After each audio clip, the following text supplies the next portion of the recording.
Hello, everyone. Good morning. Welcome to our pop session. We are on the fifth session now. Today we will talk about public policies and stakeholders' participation. Uh, we will dig in a little bit into the process. And well, let's start. And thank you for being here today with us. Well, as I told you, the focus of today is the importance of public policies ensuring a significant participation of governments, private sectors, and civilians on poverty reduction and planification. Democratic participatory processes are proven to deliver better results and turns into more sustainable projects and developments while poverty reduction strategies are implemented and peace building efforts become more solid.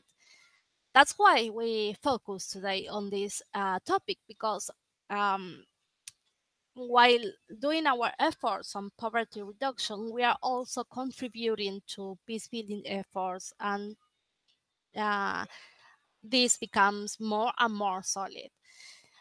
Before moving, please remember we have a chat box and that you are welcome to log in to chat with us live or continue to watch and share your thoughts later.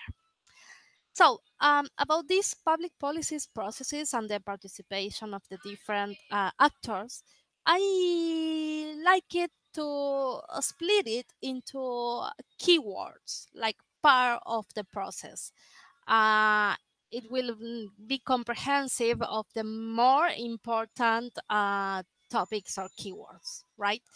Uh, that I think could be useful to know about when talking about public policies making processes or stakeholders participations, uh, in which part or if we are going to the right track or into the more effective way, right? So which are those keywords? I took like four part of the processes. One is information sharing, second is collaboration, third is joint decision making, and the other is empowerment and shared control. So as I told you before, I choose these four topics, like these keywords, to split a little bit what we were talking about on public policy making processes.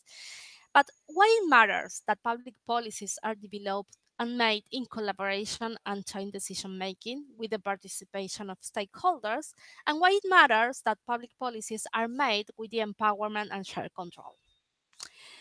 Well, the experience says that when stakeholders are actively engaged with civilians and government, the results achieved remain sustainable, so remain more solid. Let's have a general example of these concepts. It can be said that participation ranges from superficial to deep, from passive exchange of information to full engagement, the four keywords of the process. So stakeholders may be engaged in many ways, from merely information that development is happening, like I let you know something is going on, to taking part in the projects that serve to help them take charge of their own development. Let's go to first keyword, which is information sharing or gathering, which is could be at the passive or shallow end of the participation scale and may involve disseminating information about an intended program or asking stakeholders to give information that will be used to help plan or evaluate a project or other activity. If people are involved in defining a desired change or in identifying a problem and its solution, consultation can always lead to greater networking, which is a key component of social capital formation and a sense of ownership of the project or policy that's being discussed. But consultation processes that primarily seek feedback to a predefined plan or strategy usually fall near the shallow end of the depth of participation continuum. Uh, Here we are stating like two situations on what could mean information sharing. Uh, in one hand, you have information gathering that involves every stakeholder and every actor that leads to greater results. And in the other part, you have information gathering that only seeks to match predefined plans or actions, which is proven not to be very useful. When talking about this last thing, one thing came to my mind, that it's the use of metrics in this kind of uh, processes. Usually, the metrics are used to define when or why someone falls under the poverty line. We are talking about poverty reduction and eradication of poverty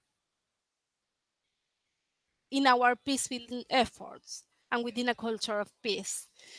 Um, and if when metrics are used, like the ones that usually are accepted worldwide, which is the international poverty line, uh, it's set by the World Bank on a year basis about when an individual, group, or place can be addressed as poor or in extreme poverty. Yet I believe the World Bank is probably improving on the inclusion of the metrics they use. I see this still so far from a participatory process.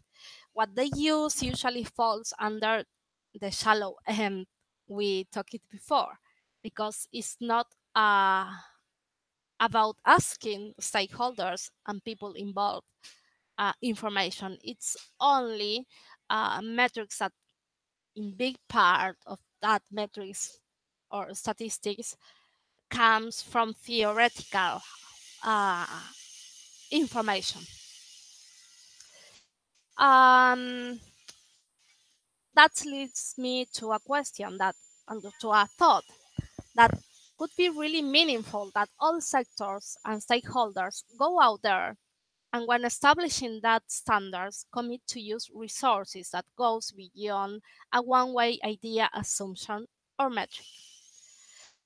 Um, So sharing information when it comes to peace building effort needs to be done within the frame of getting people involved, which turns into more commitment and come out with real output from information that comes from the grassroots and from their realities.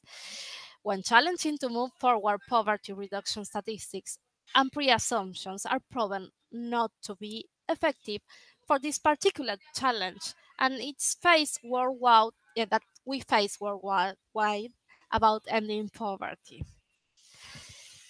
So we had here an overview on why information gathering is very important.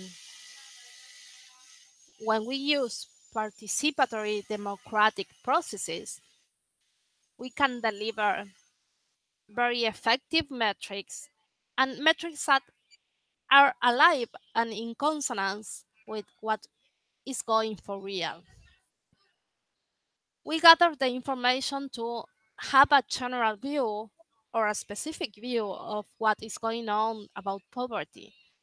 If we improve the way we do that, the gathering of information, I believe better results will come out from this part of the processes. Second, the second keyword I chose was collaboration. In collaboration, people, stakeholders, and professionals, when involved, are invited to meet different objectives. The group, individual, or organization identifies a problem or issues that needs to be discussed and calls a group together to collaborate on that topic. The stakeholders may not have initiated in some way the collaboration, but they significantly influence the results. When you start this part of the process of public policy, you know, process, collaboration brings together different groups and subgroups that can build a strong network and improve structures or practices. And all stakeholders can support that and can have a better idea on how to move on. People themselves and the projects on which they work change as a result of the interaction. The stakeholders' ideas change or improve the project design or implementation plan, or contribute to new policy or strategy. Most importantly, here is the groups or organizations involved that solicited stakeholder involvement takes the people's perspective seriously and acts on them. We collaborate and we do network in one regarding poverty reduction and public policies because we come from different grassroots, we come from different experiences, and the groups and the people and the actors have uh, an enrichment when doing things in collaboration. So the processes that will lead to better public policies will be better and will be more effective. So, so far we have two keywords from the fourth we wanted to share today about the importance of participation when talking about public policy making and regarding poverty reduction. Uh, Public policies cannot change on a daily basis. So we, I think we can agree.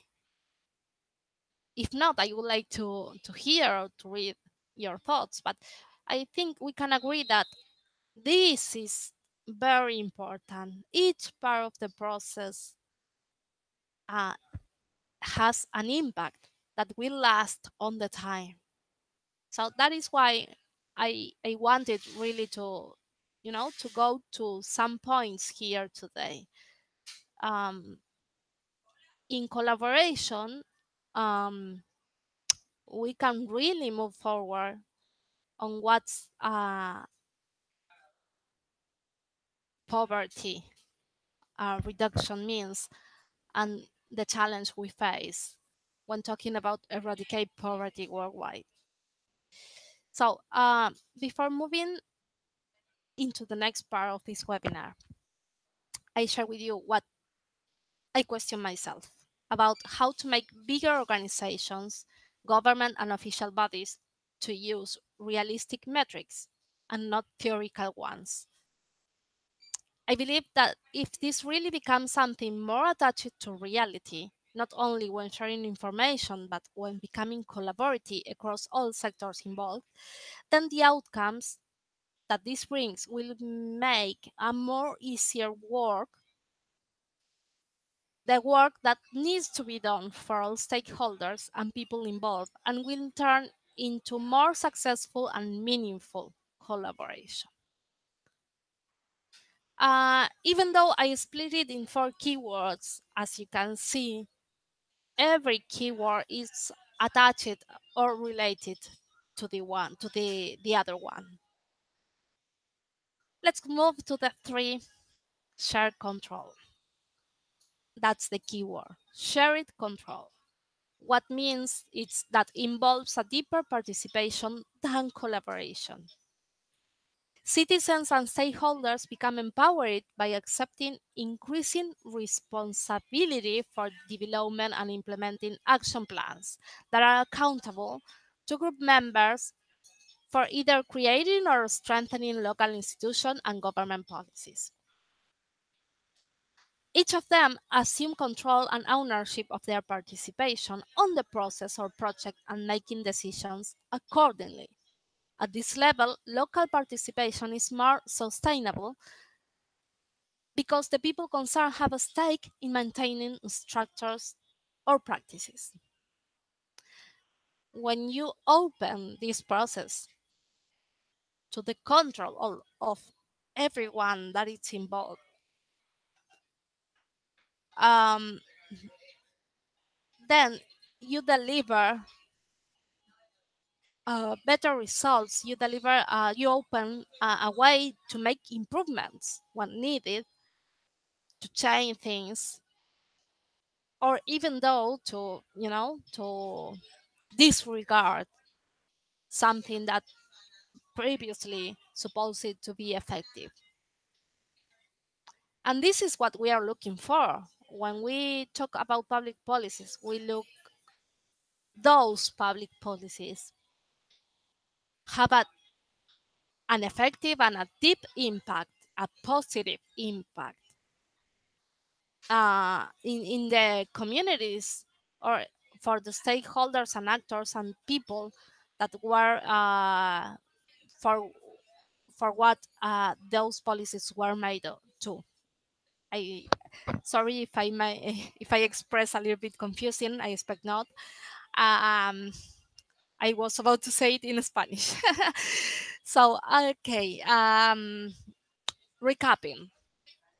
Share gathering information. It's very important that information uh, is collected from what is going on for real. As people, as all the actors involved and stakeholders, to deliver that information, um, disregarding pre-assumptions because it's proven that's not work, it's not effective.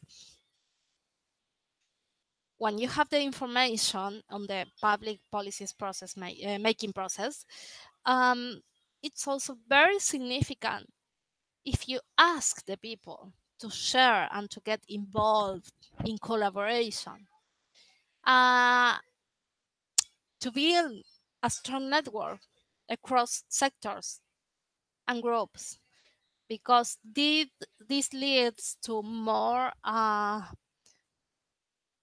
positive impact and more meaningful actions, plan of actions. Shared control, it's a part of the process that for me it's also vital because when people deliver the information is gathered based on realities, not on metrics or theoretical statistic, and then people collaborate. Then those uh, groups and all the people involved can see for real the impact, can control that each part it's really coming into action, is developed properly. And this leads to the fourth keyword, which is our last one, and it's about participatory monitoring. Um, being into a monitoring processes can be like, I have to supervise this, yes, but supervision or monitoring actually is not like bossing around the different groups involved. It's we are talking here about where citizens, groups, or organizations assess their own actions using procedures and performance indicators that they selected when finalizing their plans, and reinforces empowerment and sustainability of the whole process of public policy making. This is like a particular challenge. Constraints and new opportunities may limit the mode of participation or at times may complement or support more complex forms of participation, started at one level and becoming deeper as the planners and stakeholders learn together. Monitoring allows all the stakeholders, all the actors and groups to have like the whole picture in front and really learn from that and learn together, not in an isolated way. That's why monitoring it's also a part of these four keys of the democratic participatory processes regarding public policy making. Uh, each part we have shared today here, each keyword, it's really also can be related not only to poverty reduction efforts, but it's also a base for peace building efforts. And it's also a part of the culture of peace where everyone has a part, plays a vital role on peace building worldwide. Um,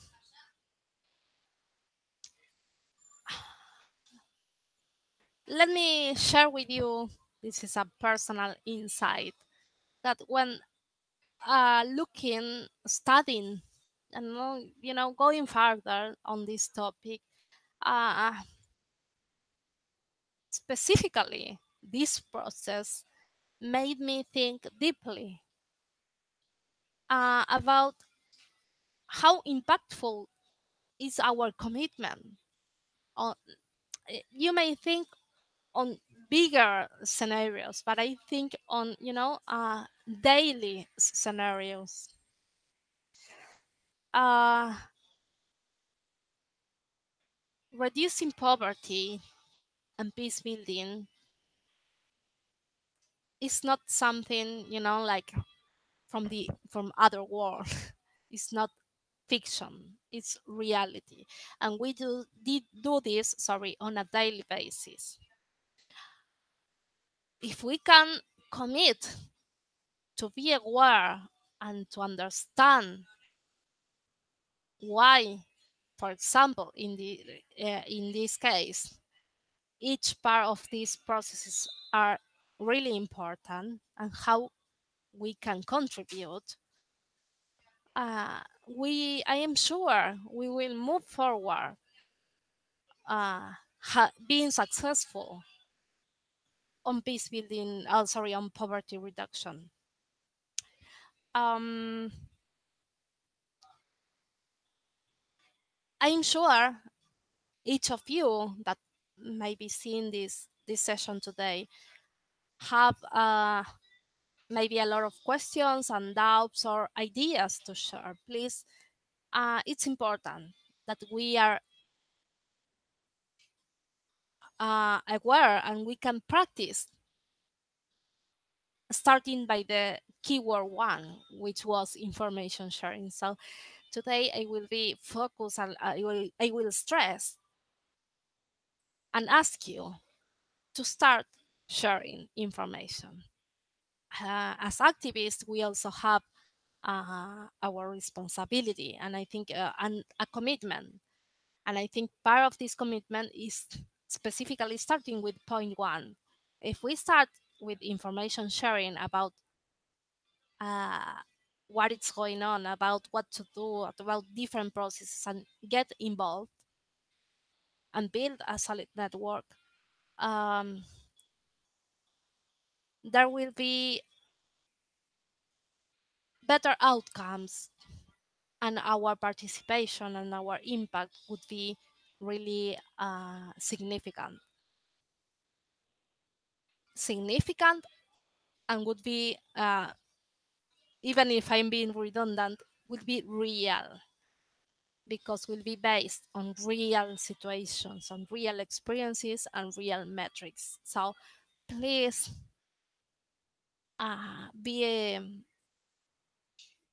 uh, aware that I will be happy and I will be looking and waiting for your information, for your thoughts, for your realities as activists or individuals or wherever um, you are in the world and in whatever position you are involved with.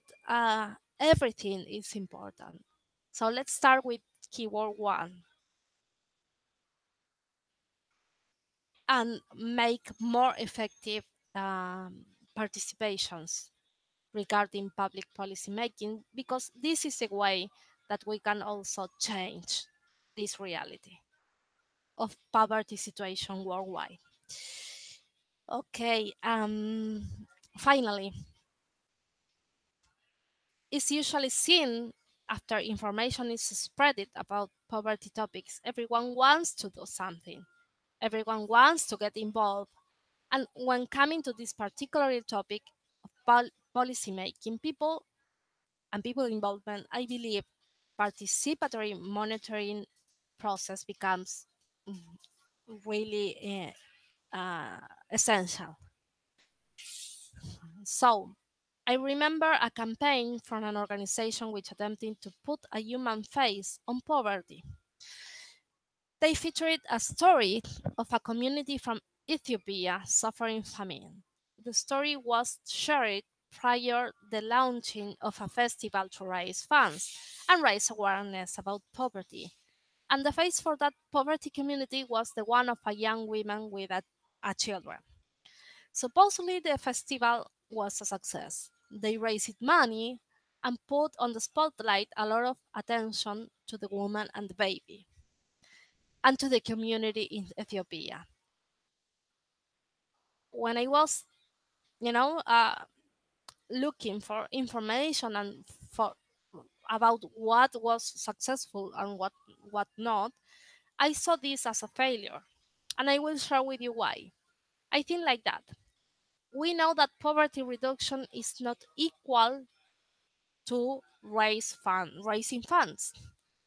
If the organization that plays an important part as stakeholders and influencing in a way public policy process continue to stressing the importance of raising money as itself alone would be the miracle to pursue, we will not move forward to better public policies regarding poverty reduction. I also see this was not aligned with what the core aim of poverty eradication means. Moreover, it has nothing to do with peace building or the culture of peace. When talking about poverty, we are not talking about delivering funds.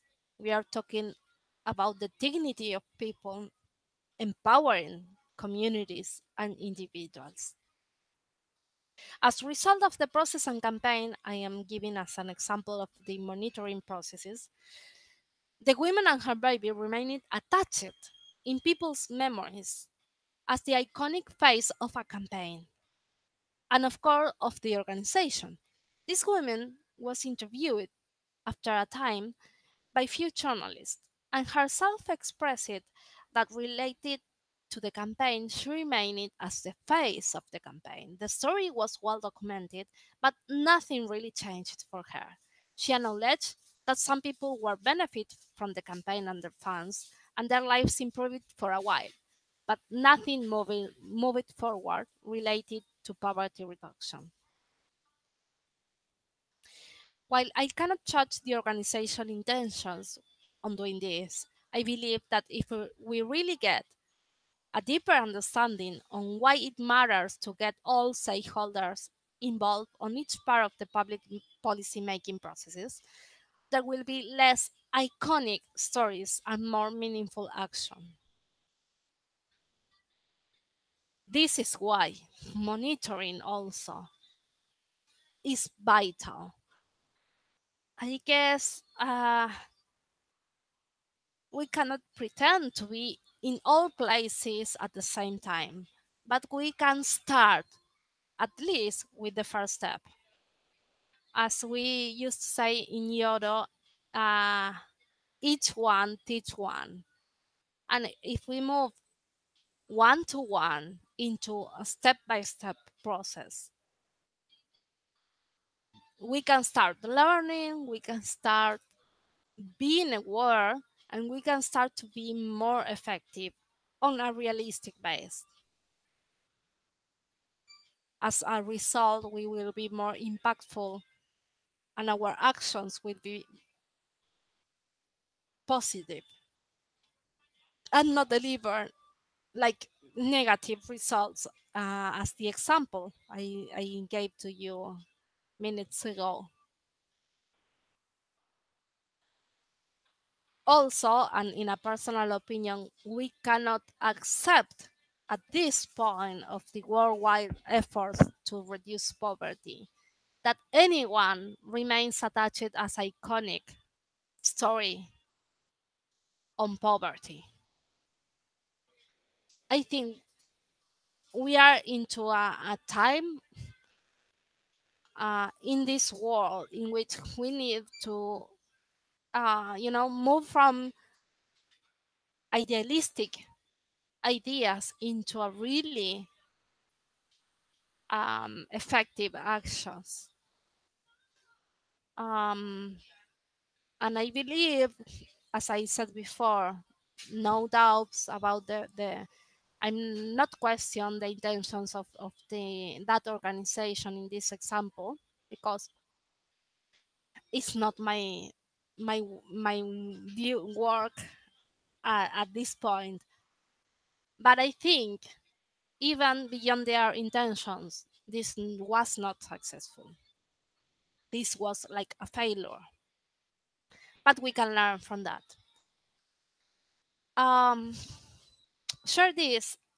I would like to tell you about the Action Development Bank and how they handle, in this example, the Philippines on development of poor urban community projects, which I see this as a better implementation on this whole process of public policies making. The development of poor urban community projects illustrate the value of participatory activities in designing a project. And you can transfer that also to public policy making. By participating in the formulation of fundamental goals, stakeholders are empowered and develop a sense of ownership of the activities that are to be done or delivered. This promotes effective project implementation, consciousness monitoring of activities, and sustainable outcomes. Furthermore, responsiveness and collaboration among recipient communities, local and central government offices, civil society actors, and the private sectors enhance social capital and promote sound governance. It's also expected on this kind of projects to provide land titles to urban squatter communities and to rehabilitate communities by improving housing, municipal infrastructure and social services. This project holds a process in which the organization seeks to strengthen the needs of their communities. An important step on this project launching was to identifying the stakeholders who would participate on the project itself in the design of the project. The likelihood of being effective positively or negatively by the project was the key criterion for selection. Dialogue with stakeholders was used extensively and strategically through the project design. Community residents expressed it and prioritized their needs and constraints, and their perspective were not merely documented and considered. So this was not like picking up the information and like something theoretical. Uh, they were consulted. So as usually the case in consultation, instead action plans were developed with each community. They were not delivering information like that. They really used the information that was delivered, that was gathered, to implement action plans, real and actual action plans based on real information for each community. Each action plan was unique, but all included a process for gaining land title, housing and rehabilitation plans, and livelihood development activities, which was the core of the project itself. Housing rehabilitation plans were made by the community members.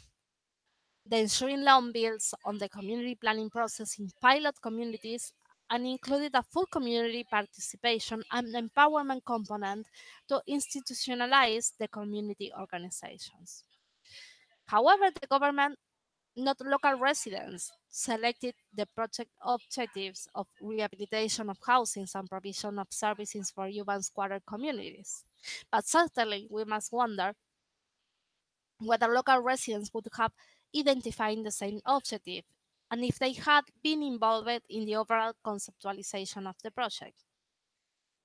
So, on the overall, this initiative clearly went beyond collaboration, but yielding significant control to the stakeholders and allowing them to develop their own plans. Although the extent of citizens' empowerment depends on how implementation is carried out, some good examples are already arising from the ongoing project in combining participatory city planning with slum upgrading and relocation. This whole project included pilots, plans, action plans. As you see, it has pros and cons, but I see this was more into a real process, real grounded process of a project that was made involving monitoring processes,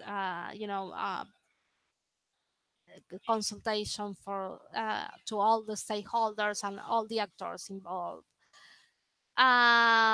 ensuring that communication across the processes and the actors and the groups were fluent and turn it into a clear action plan that the rest of the involved people would be able to monitor and to enforce.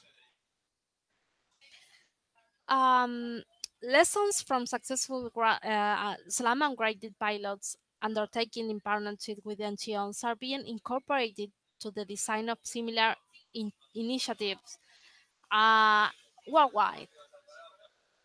This example I gave you from this Philippine project was replicated for Metro Manila in Philippines as well. It is not regarding poverty reduction, but what I mean is uh, what is shown combining these different keyword processes that I shared previously with you.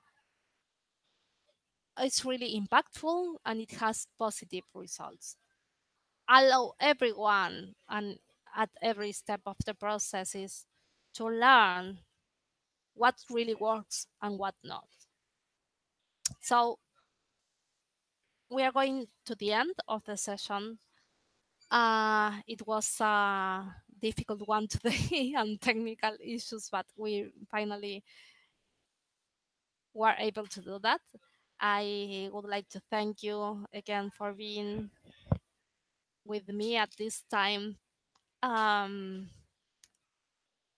and I will share with you also few few reports on different projects, which I will copy paste here on the chatbot areas, so you can check out